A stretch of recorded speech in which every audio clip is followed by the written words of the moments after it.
ولذا قال الله تعالى سبحانه كونوا مع الصادقين.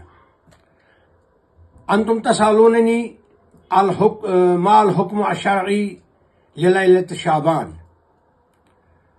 إخوتي وأحبتي في الله، واعلموا أن هذه الليلة ليلة النصف من شعبان هي ليلة البركة، ليلة الرحمة، وليلة المغفرة.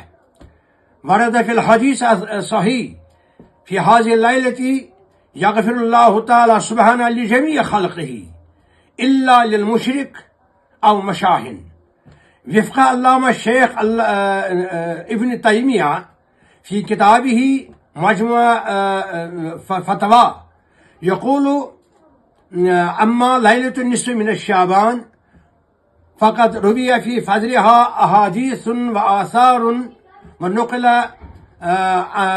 عن طائفة من السلف أنهم كانوا يصلون فيها. ثم يقول علامة الشيخ ابن تيمية: إذا صلى المؤمن ليلة من نصف من الشعبان وحده أو في جماعة خاصة كما كان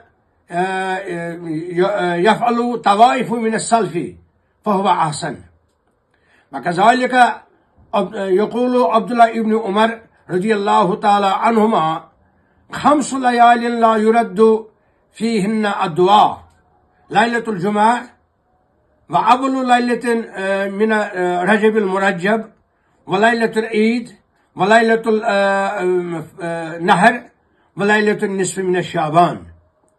اللهم إن كنت كتبت لي شقوة أو ذنبا فامحه، وإن كنت كتبت لي سعادة والمغفرة فاثبته، فإنك تمحو وتثبت ما تشاء، عندك الكتاب. وجعلنا من السعداء، وجعلنا من المحسنين المتقين الفائزين في الدنيا والآخرة، وألقي علينا رحمتك رحمة واسعة، إنك أنت على كل شيء قدير، برحمتك يا أرحم الراحمين. آمين.